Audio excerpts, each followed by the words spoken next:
Thank you very much, everybody. Please, this is such an honor. This is the, please be seated. This is the first time we've been at the new and improved Rose Garden, and people are loving it. They're loving it like they've not loved a lot of things. We have the Presidential Walk of Fame, which you just saw, and it just opened, and we wanted to get it open for this occasion. We were hoping we were able to get outside, and the weather allowed us to. It was supposed to be a terrible rainy day. I was telling Eric, and God was watching, and he didn't want that for Charlie. He just didn't want that. So it's really beautiful. It couldn't be more beautiful.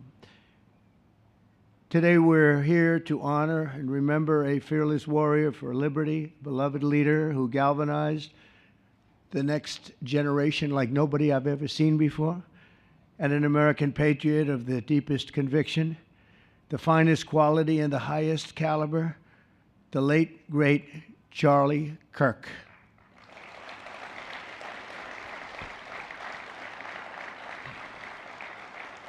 Five weeks ago, our nation was robbed of this extraordinary champion. He was a champion in every way. I got to know him so well.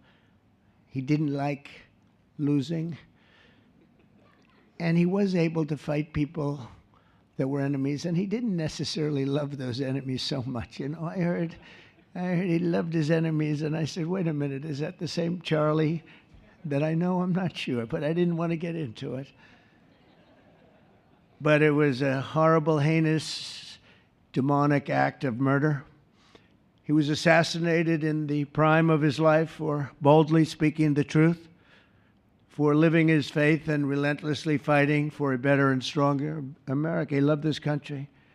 And that's why this afternoon it's my privilege to posthumously award Charles James Kirk, our nation's highest civilian honor, the Presidential Medal of Freedom. Thank you.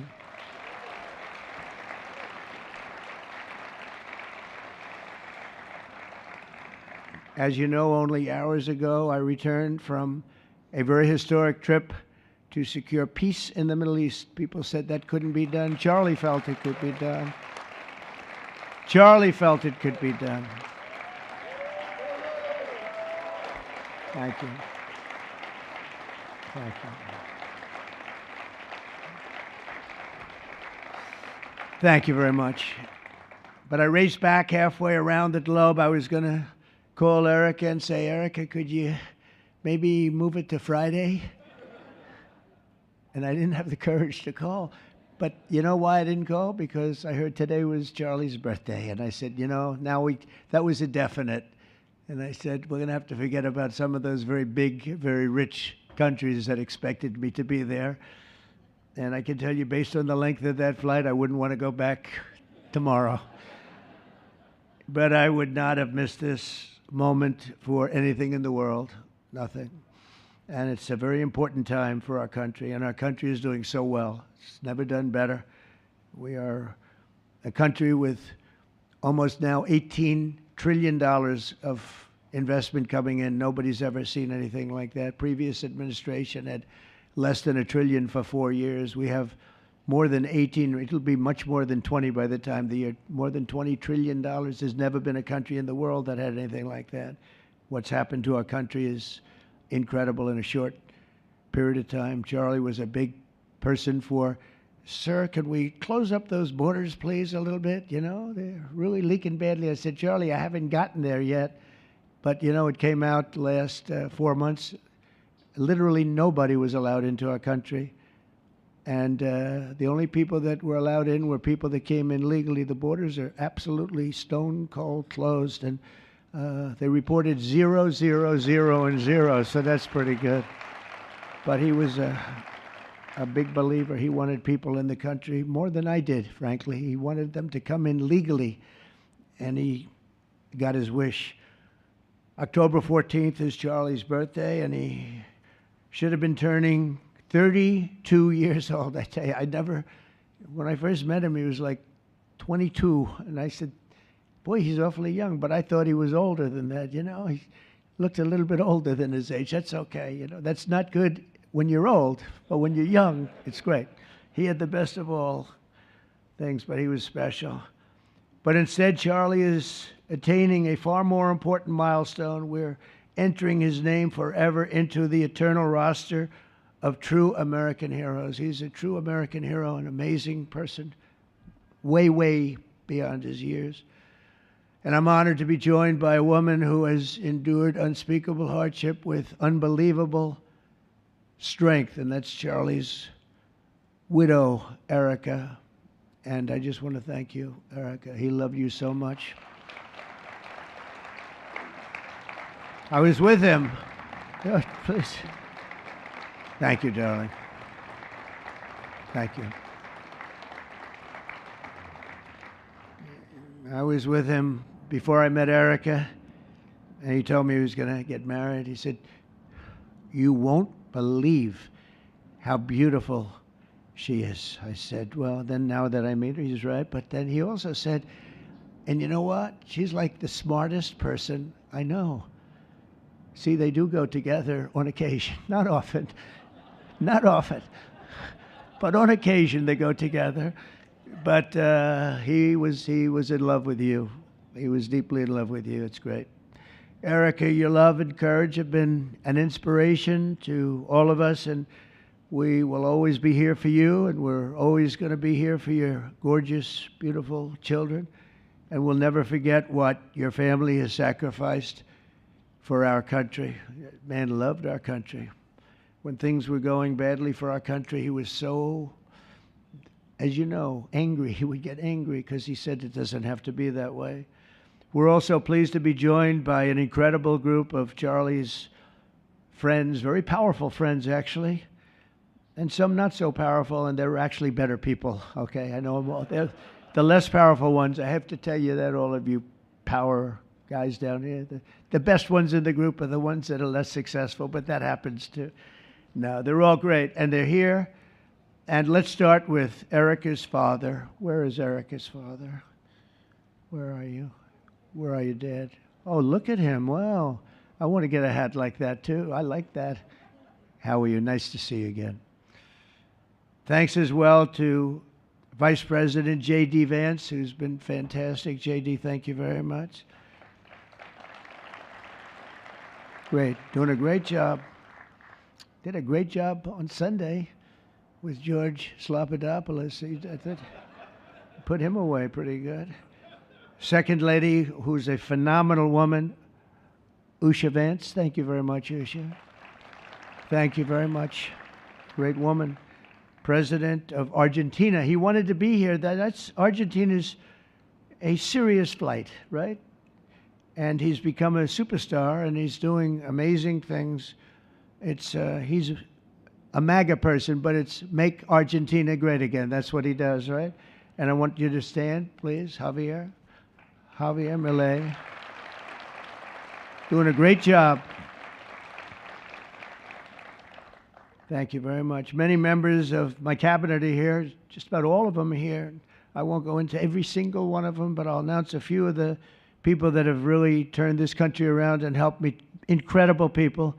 Speaker of the House, Mike Johnson. Where is Mike? Mike, what a job you're doing, Mike. What a job you're doing. And I watched you this morning, and you're in there trying to say, look, just let the country open. Everything will be fine. We're dealing with some radical left lunatics. And I just wish Charlie was here to fight us. I think the fight would have been over already. He would have had a march on the Capitol by people whose average age is about 21, because there's nobody that had that relationship with young people. Right, Mike? So thank you, Mike, for being here. House Majority Leader Steve Scalise. Steve, thank you very much. A brave guy and a friend. House Majority Whip, another terrific man, Tom Emmer. Thank you, Tom. Senate Majority Whip, John Barrasso. John, thank you very much. You have all these senators. I'm going to get in trouble. I'm not going to read all their names. I'll be reading all day. We'll be talking about Charlie in about 45 minutes from now. We can't do that. So all of the senators, there's so many of you. Thank you very much. I do want to thank Senator Thune for doing a terrific job. He's really been leading properly. Do you agree, Mike? The team, the two of these guys have been fantastic. So to Senator Thune, I want to thank you very much. Incredible job. I watched him this morning, and he was out there pounding them this morning on television, too. And John Barrasso, thank you for the work you've done, and congratulations on your success. But I want to thank you all and all of the Congress people that are here. And I see we have our Attorney General here, and you are doing a fantastic job. Thank you very much, Pam. Thank you. Thank you very much. We have everybody. Wow, that's incredible. Okay, I'm not going to do any more. I'm going to be here too long. But I just want to thank you. Have given him such support, but he always gave you such support. That's why you're here.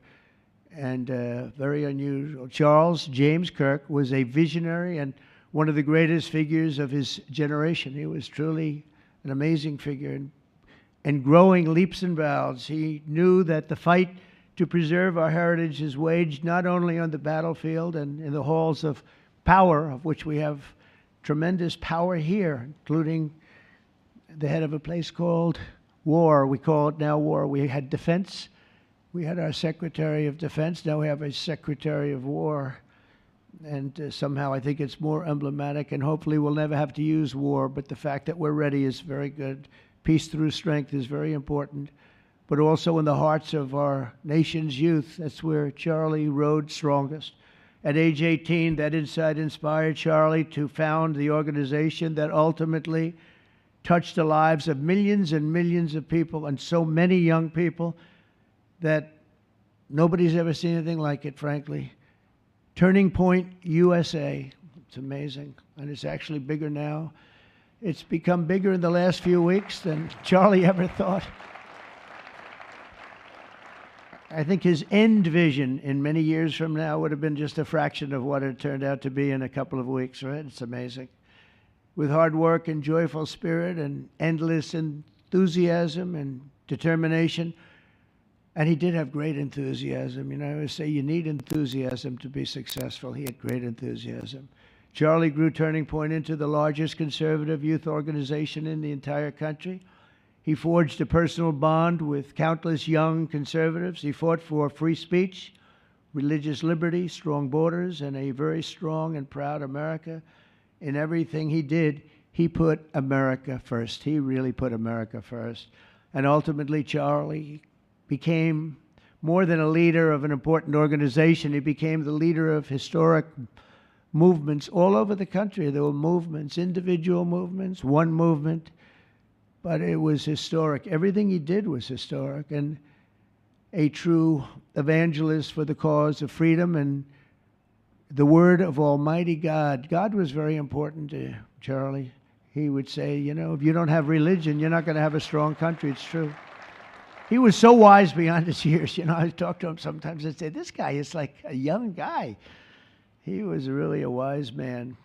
From the time Charlie worked on my presidential campaign in 2016, and he was there right from the beginning. He liked me. I don't know. I have no idea why. What the hell was he thinking? He said, you're going to win, sir. I said, you know, I'm running against 17 senators and a lot of tough people and governors. We have all these people. And he said, no, you're going to win, sir. He said, not going to be close. And he made it happen. He helped make it happen, I'll tell you that. Without him, who knows what would be. Maybe you'd have Kamala standing here today. That would not be good. I will tell you, Javier, you don't know who Kamala is. Promise, it would not be good. You agree with that, Howard? He also mobilized countless citizens to go vote. It's called Go Vote. Very simple. And with his help in 2024, we won more young people than any Republican by far in the history of our country. And we won the popular vote. We won the states, all 7 of them. Remember, they said, oh, well, if Trump could win 4, that would be nice. I win 7 by a lot, by a landslide. But the popular vote was massive. And we won the Electoral College. Remember, they said, well, it's going to be very hard. I'd say 270. Well, we got 312 to 226. And then we won something called districts and councils and different things. But in one case, we won 2,750 to 525. That's the one where you see the map is almost entirely red, except they have a little blue line on one side and a little blue line, meaning New York and a little bit Los Angeles. And I have a feeling that if the vote were 100%, we would have won that too. You want to know the truth. But he knew, and he knew very well, and he also understood honesty, and he was always concerned with honesty. He said the only way we can lose is if the cheating gets so bad, and that's where we came up with a little phrase, too big to rig. We said, go out and vote. Just go out and vote. And we had that. Remember, we used to say that all the time because people would say, oh, they're going to win. We don't have to vote. Let's go to a movie. We'll come home and watch later. And he wasn't about that. So we come up to, with really together, we came up with that phrase, we got to make it too big. I never made a speech where I didn't say at the end, now look, the polls are showing good. Don't believe the polls. He said, we're going to make it, Susie, right? Too big to rig. So if you think we're going to win by a lot, doesn't matter. Pretend we're losing. You got to go out and vote. They voted. And at 9:02, the whole thing was over, right? 9:02. Remember they said, oh, this could go a few days. Well, it went a few minutes. 9:02. And he knew that. And I felt it, but he knew it. He knew it. I think he knew it more than anybody. But Charlie never missed an opportunity to remind us of the Judeo-Christian principles of our nation's founding or to share his deep Christian faith. In his final moments, Charlie testified to the greatness of America and to the glory of our Savior, with whom he now rests in heaven. And he is going to make heaven. I said, I'm not sure I can make it, but he's going to make it. He's there. He's looking down on us right now. It's so incredible. Look at this, how this turned out. This was supposed to be so dark and cloudy. Not dark and cloudy, is it? Look at that, how beautiful that is. There's no artist that can capture it as beautiful as it is today. Wow, it's amazing. As I said, on the day that he was assassinated, Charlie Kirk was a martyr for truth and for freedom.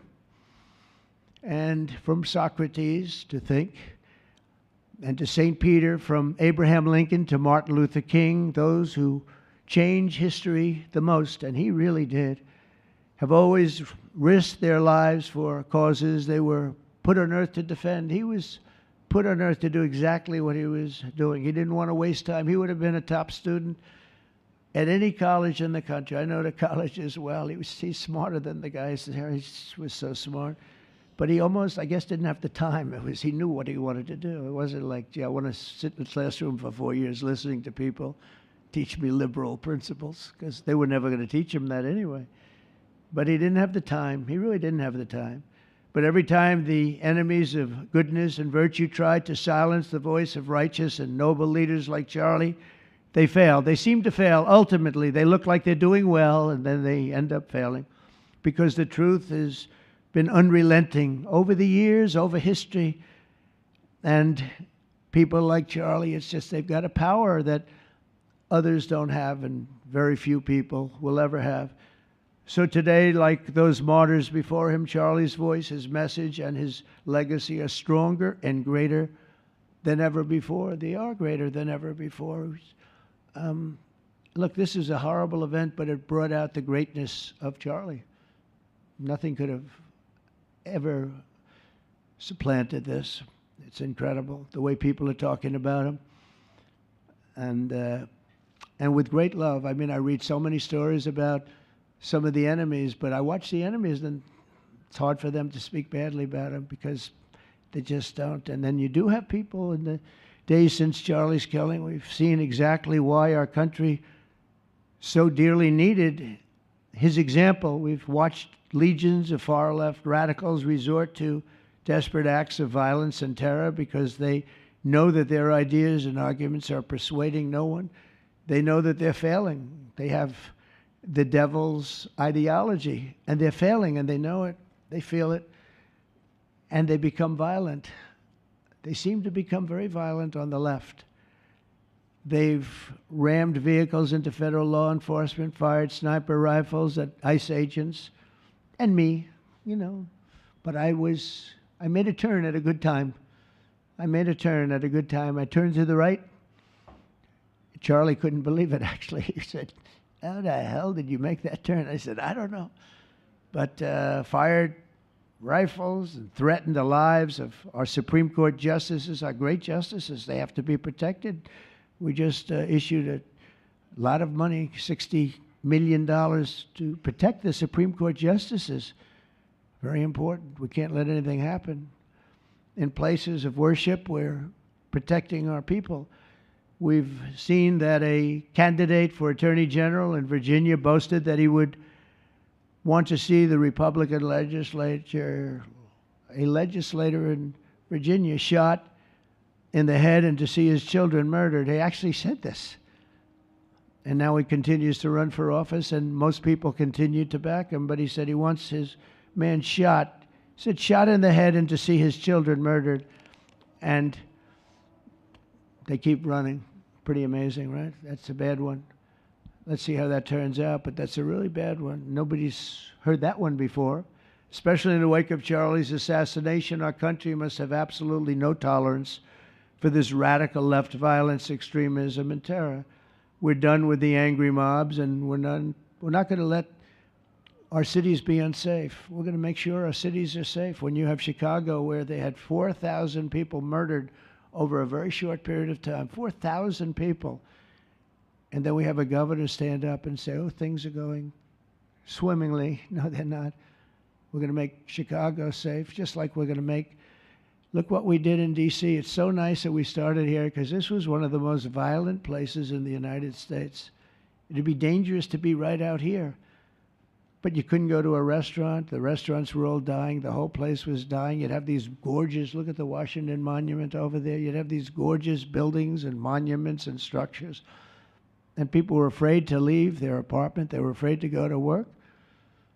They'd get into an Uber, and they'd feel safe, and then the Uber would be attacked. They thought they made it to safety, and then the Uber was attacked on the trip in. But we've done a great job, and now it's considered a totally safe city. We haven't had problems. It took us 12 days to make it great. We took out, Pam, 1,700 hard criminals, career criminals in many cases, but these are hardened criminals. Many of them came in through the Biden open borders. We brought them back to the countries. And a couple were so violent that we put them in jail. We don't want to take a chance that they could get back in, because no matter how good we do, somebody can sneak in. They were so violent and so bad. One arrested 28 times. Every time he left prison, he'd get into a violent incident. 28 times. And we put him away for a long time. But we're done with the angry mobs. We're done with it. This is such an unbelievable place right now. You take a look where you can walk down the middle of the street with your wife or your husband. Your children can walk. They can walk alone. It doesn't matter. They can walk anywhere in Washington, and they're safe now. If this were a year ago, they'd have a serious chance of being badly hurt, even killed. They'd come in from Indiana, they'd come in from Iowa, they'd come from Florida to see their nation's capital, and somebody would have to call the parents, I'm sorry, but your son or your daughter's been killed. Not anymore. You hear those sirens going off? That's good. That's a good sound. That means they either got the bad guy or they're going to stop the bad guy. You didn't hear that sound because nobody wanted to do anything. Nobody, listen to the beauty of that sound. Seriously. And that's the real deal sirens. They're not politically correct sirens. You hear them, they're about 3 miles away. That's great. What a beautiful sound. They're stopping crime. That's what they're doing. So we're done with the voices of fools. They're fools. And death threats, and we're going to make our cities safe. And I thought it was Charlie's, one of his biggest dreams was that. He couldn't believe it. Chicago's going to be a great city again. We've already, we sent people in there 6 months ago, and this governor said, well, crime is down. Yeah, that's because we had the FBI in there for 6 months, just preparing it for the bigger surge. And they've done a great job, the cash and the FBI.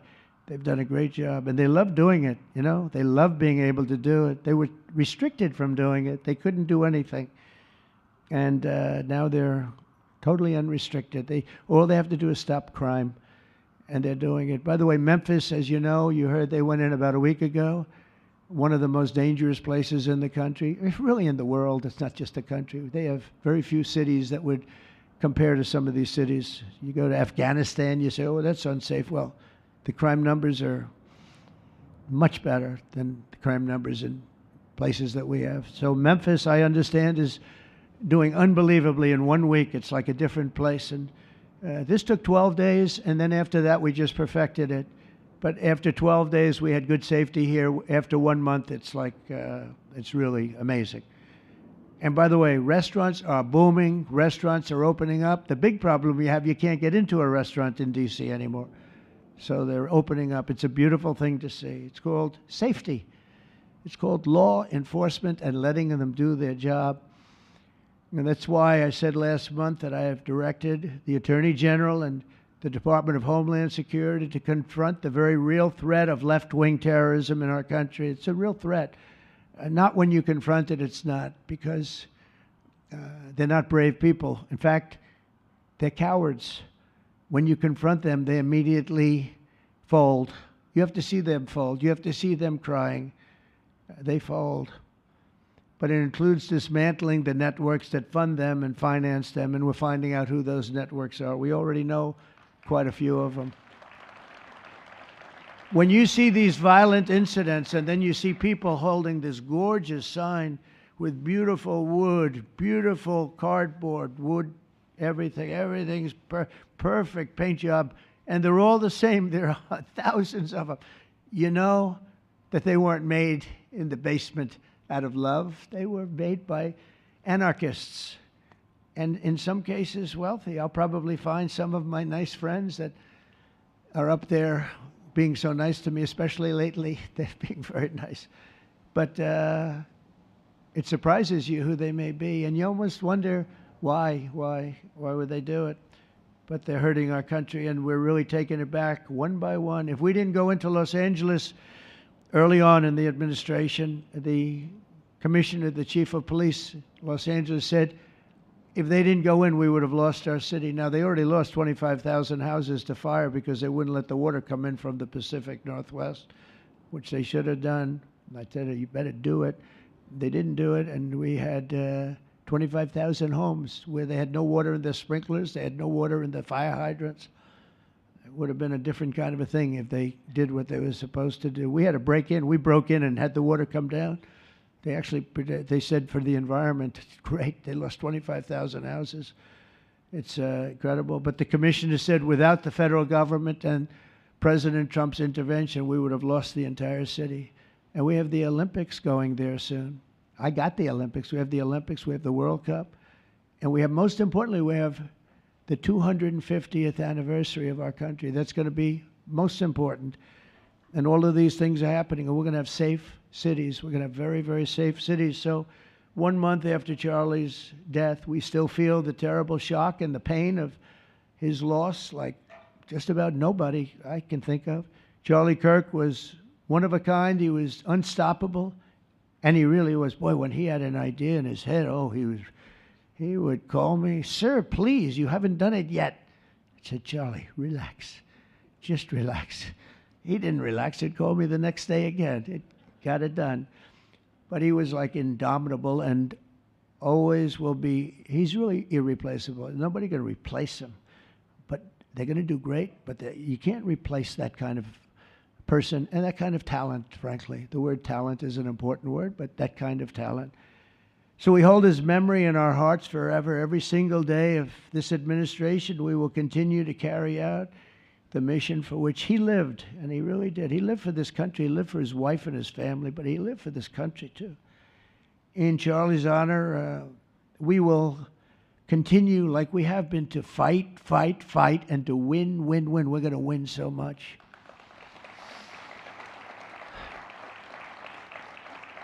So the Presidential Medal of Freedom is a big deal. You have the Congressional Medal of Honor, military, and the Presidential Medal of Freedom, which is civilian. And the Presidential Medal of Freedom is a really big deal. Very few people get it. Very few people, frankly, qualify. It's a decision of the president, but it's a qualification that's a very hard one to get. And I would like to ask, if I might, the military aide to read Charles James Kirk's citation for the Presidential Medal of Freedom. Thank you very much. Thank you.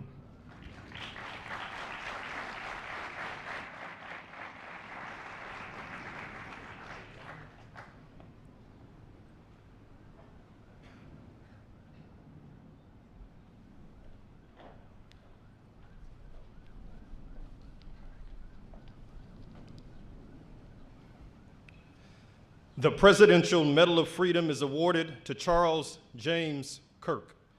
Accepting on behalf of Charlie is his wife, Mrs. Erica Kirk. Charlie Kirk was one of the most influential American political figures of his generation. At just 18 years old, he founded Turning Point USA and grew it into the largest conservative youth organization in the nation.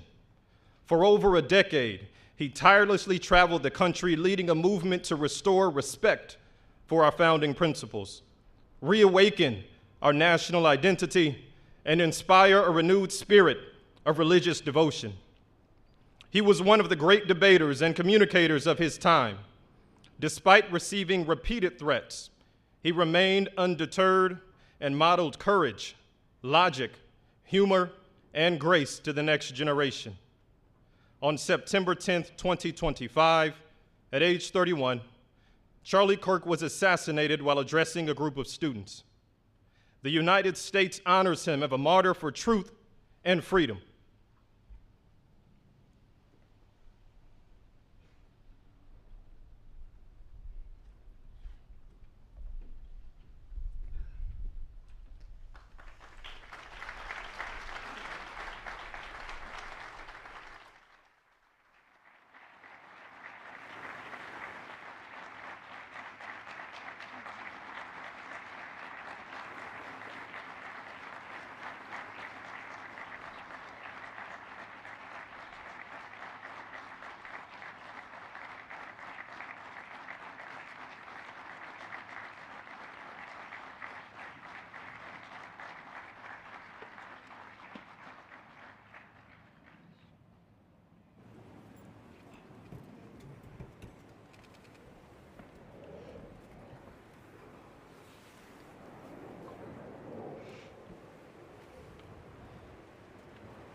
Thank you, Mr. President, for honoring my husband in such a profound and meaningful way. And thank you for making this event a priority amid the peace process in the Middle East. Thank you.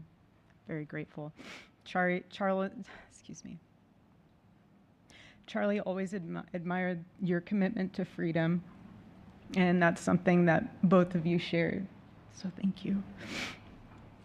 Your support of our family and the work that Charlie devoted his life to will be something I cherish forever, so thank you. To our gracious First Lady in her office for making this event possible, thank you as well. It's beautiful. To Vice President and the lovely Usha Vance, your friendship has been an unbelievable encouragement. Thank you. And to all our friends and family that are here and watching from all around the world, thank you for loving us. Thank you for praying for us and for believing in what Charlie believed in. And to our Turning Point USA staff and the Charlie Kirk Show staff, we love you more than you could ever know. And to the Turning Point USA chapters that are watching all across America right now, you are the heartbeat of this future and of this movement. Everything that Charlie built, you guys are the legacy holders of that. You are living proof that his mission did not die with him. It lives through you. And Charlie always said the next generation will decide whether freedom endures. And because of you, I know that freedom will endure. It will. And today we're gathered not only to celebrate Charlie's birthday, but to honor a truth that he gave his entire life to defend, and that's freedom. The very existence of the Presidential Medal of Freedom reminds us that the national interest of the United States has always been freedom. Our founders etched it into the preamble of our Constitution, and those words are not relics on parchment. They are a living covenant. The blessings of liberty are not man's invention, they are God's endowment. Charlie lived for those blessings, not as abstract words, but as sacred promises. He used to love to journal about this topic all the time, and with such a heart postured of gratitude. And he believed that liberty was both a right and a responsibility. And he used to say, freedom is the ability to do what is right without fear. And that's how he lived. He was free from fear. He was free from compromise, free from anything that could enslave his soul. His name, Charles, literally means free man. And that's exactly who my husband was. He was a free man. And from the time I met him, sitting across from him, being interviewed on politics and philosophy and theology, anything that Charlie loved, any topic he loved, and I just saw the fire in his soul, and there was this divine restlessness within him that came from knowing God placed him on this earth to protect something very, very sacred for all of us. And he never stopped fighting for people to experience freedom. He didn't. Charlie often said that without God, freedom becomes chaos. And he believed liberty could only survive when anchored to truth. And I remember in one of his speeches, he told the audience that the opposite of liberty isn't law. He said it's captivity. And that the freest people in the world are those whose hearts belong to Christ. But what's so powerful is that Charlie had the ability to communicate so brilliantly across all generations.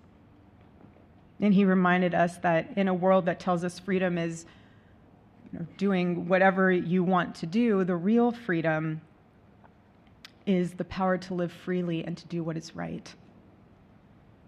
And in one of his journal entries, he wrote that he wanted everyone to know that you can't have liberty without moral responsibility. Freedom divorced from faith eventually just destroys itself. And what's so fascinating about all of this is looking back these past 12 years of Turning Point USA and his mission, there's almost this veil of sacredness. Because what I realize is that while he was building an organization, he was also building a movement, one that called people back to God, back to truth, and a movement that was filled with courage. And ironically, for a man who impacted millions, Charlie never desired to be the center of attention. He just wasn't. My husband was not a man of extravagance. He loved simple but deeply meaningful things, truly. He loved his late night walks. He loved buying more books than he could ever read because he felt there was no such thing as a book budget.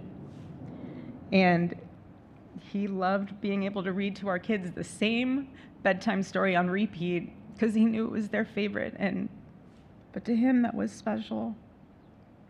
And he loved to sit in the sun on a Saturday morning with his cup of decaf coffee, and his phone was off because he was honoring the Sabbath.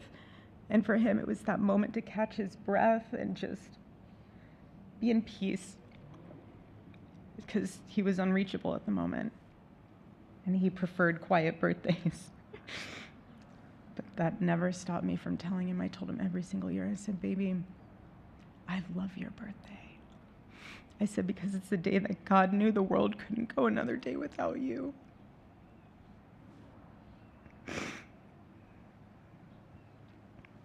And so the rhythm of our usual birthday celebration for him was mint ice cream, mint chocolate chip ice cream. He only had it twice a year, on his birthday and 4th of July.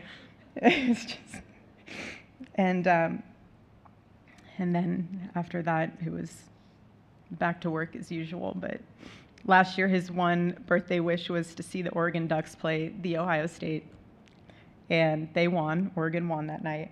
And it was by far one of the most memorable nights of his birthday experience of his life until today.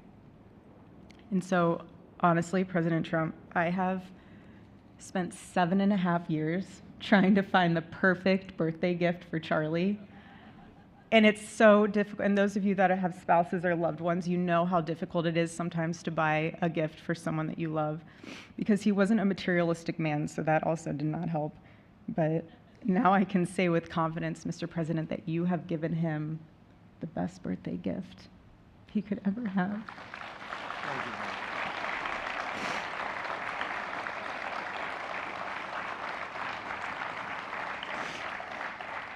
It's such an honor and the recognition of a life lived for defending freedom. And that's what Charlie fought for until his last breath. And it was written across his chest in those final moments on one of his simple t-shirts that always carried a message, and this one bearing a single word, freedom. That was the banner over his life, and that shirt was a declaration. The same declaration he made in every speech, every campus visit, every time he shared the gospel at a church, every sleepless night that he would spend praying for the youth of this nation and planning for the future of our country, and just impressing upon them that when we defend liberty, we defend the soul of our nation. My husband never told anyone what to say. He never did. He never told anyone what to say. He would just encourage them to think. He would encourage them to think outside of the traditional political labels. He would want them to think in a way that was anchored in wisdom and truth. But he would never tell anyone what to say. Charlie wasn't content to simply admire freedom. He wanted to multiply it. He wanted to multiply freedom. He wanted young people to taste it and to understand it and defend it. He wanted them to see that liberty isn't self-indulgence, it's self-governance under God. He wanted them to see that. And every day I'd see him getting ready for work. He'd put on his cross necklace, he'd put his ring on his finger. And the boldness in his demeanor was always fearlessness. He wasn't afraid. He was never afraid. In his daily actions, whether in office or on campus or at a church, it was always without fear. That was his creed. That is how he lived out every single day. He didn't fear being slandered. He did not. He didn't fear losing friends, I can tell you that. He didn't. He didn't care. He stood for truth and stood for freedom, and he did not, everything else was just a noise to him. And it's because his confidence in Christ was absolute. That's why. There was no limit to what he would have sacrificed to defend freedom for all. And if the moment had come, he probably would have run for president, but not out of ambition. He would only have done it if that was something that he believed that his country needed from a servant's heart standpoint. And Charlie lived only 31 short years. No, he's 32, but on this side of heaven, but he lived. He lived every single second he lived. He filled every single day with purpose, and he fought for truth when it was unpopular. And he stood for God when it was costly, but that's what we're called to do. Surprisingly enough, he did pray for his enemies, which is very hard, but he did. He did. He did. No one else, I mean, I saw him do it. No, he never did it in front of anyone else, but I can attest to that. But he also loved people when it was inconvenient. And he ran his race with endurance, and he kept the faith. And now he wears the crown of a righteous martyr. And for me and for our children, the truth really steadies our grief, because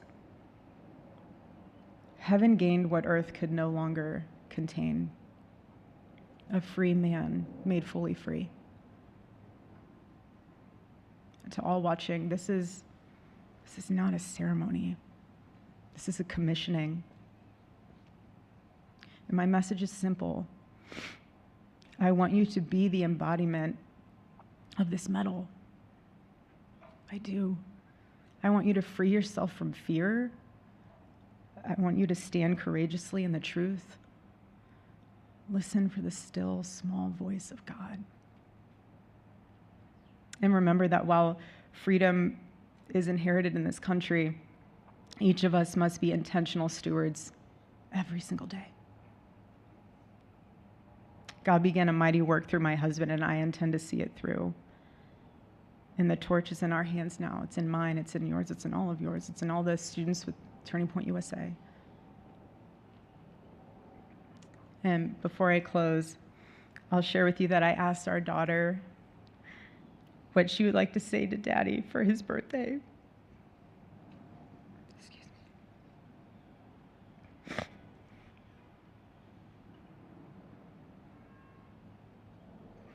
She said, "Happy birthday, Daddy. I want to give you a stuffed animal.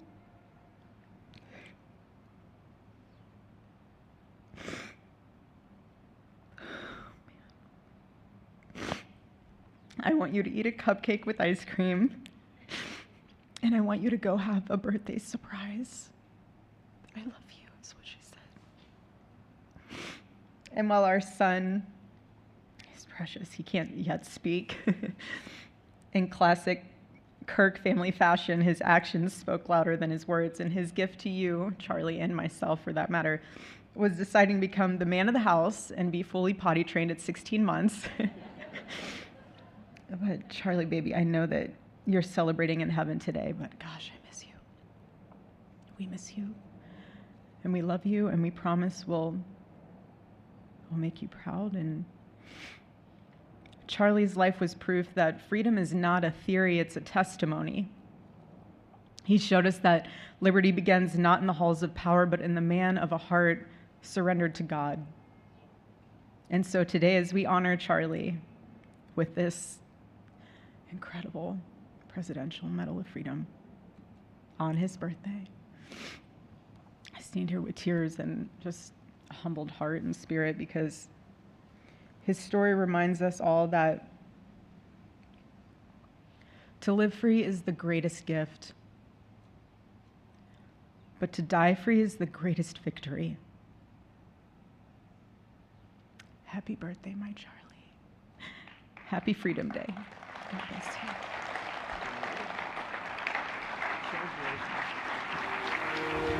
you.